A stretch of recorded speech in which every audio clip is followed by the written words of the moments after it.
ในการแสดงธรรมะเนาะเราก็ต้องเดินตามอริยมรรคมีองค์แปดนะพี่น้องที่เป็นกระแสกันคือว่าคนนอนทำเนาะหรือว่ากระโถนยังต่างๆเขามีสัมมาวาจาเนาะมันก็ผิดเลยในเรื่องของมรรคมีองค์แปดสัมมาวาจาหนึ่งใน8 ข้อสิเขาก็ผ่านนั่นแหละก็คือว่านะคนเรามันคบกันที่ศาสตร์คนเราอยากฟังเขากับเรื่องของเขาสินะว่าเขาบอกไว้ว่า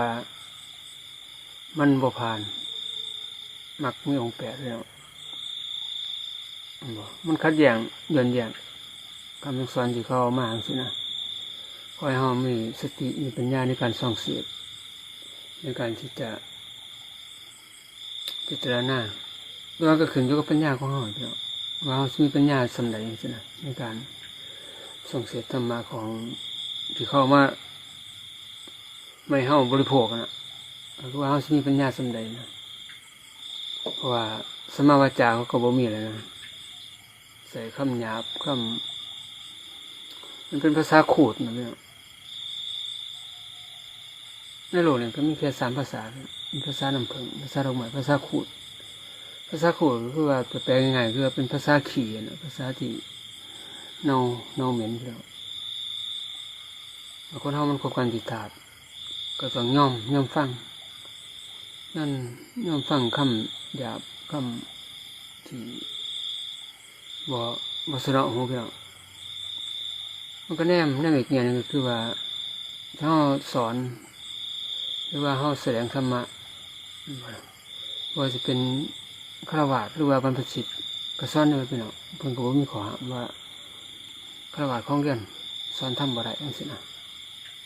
แต่ว่ามันก็สิมีปัญหาคือว่าเฮาเอาคำที่มันเป็นสัมมาวาจาม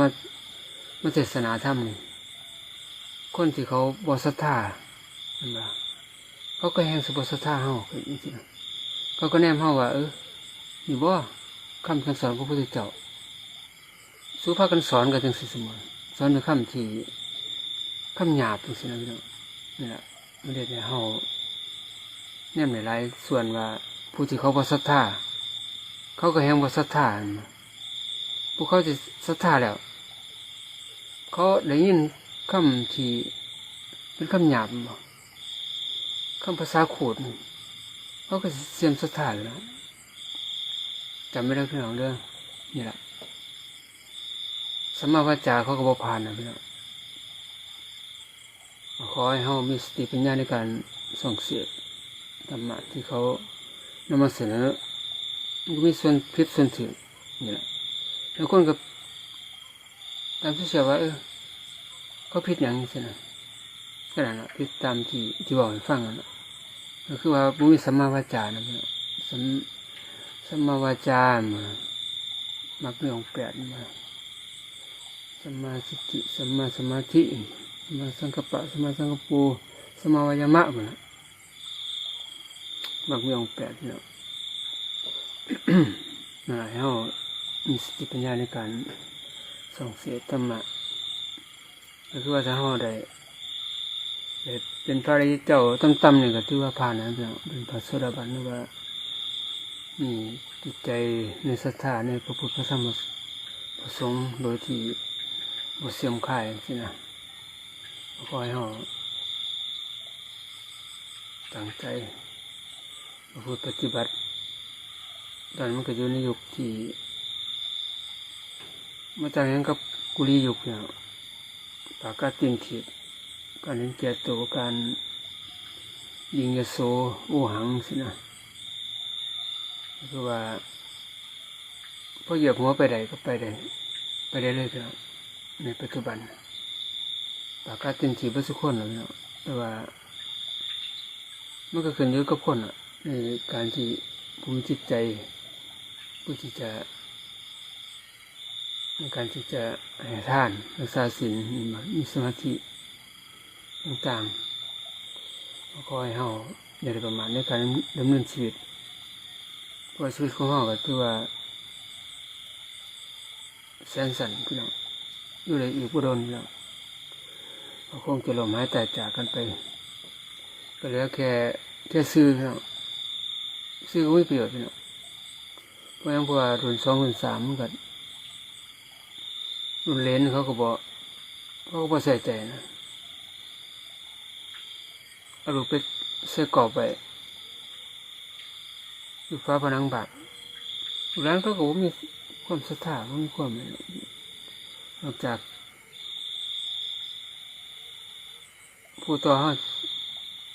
รุ่นที่1อ่ะรุ่น1รุ่น2แล้วตอนรุ่น3รุ่น4คือว่าเขาสิลืมเฮาไปเบิดแล้วเนาะสมประสถานที่เฮาหามาได้ก็สมัครก็หาเพื่อผู้อื่นบ่ทุกคนเนาะแต่ว่าเฮาสิได้แบบว่าสมประสถานที่เฮาหาได้มันเป็นแค่เครื่องอำนวยความสะดวกให้เฮาซื่อหรือว่าเครื่องที่ปลื้มใจเฮาซื่อในการสมประสถานจังซี่เนาะแต่ทางที่ดีเฮาก็หานำทานนำนะพี่น้องเพื่อหยังเพราะว่าเพื่อเฮาสิบ่ได้ขาดทุนในยุคปัจจุบันเพราะหยังเพราะว่าหลังจากที่เฮาตายไปแล้วเนาะมันก็มีอริยทรัพย์เนี่ยที่ติดตามเฮาไปอย่างที่หลายเฮาก็ต้องมีอริยทรัพย์ว่าจะเป็นในการทานรักษาศีลนั่งสมาธิพี่น้องเราจะให้ได้3อย่างก็เราก็คงหลุดจากอบายสินะเพราะอย่างเพราะว่านี่แหละมันเป็นเกาะหุ่มเฮาเพื่อที่จะหลุดจากอบายเรื่องสินะ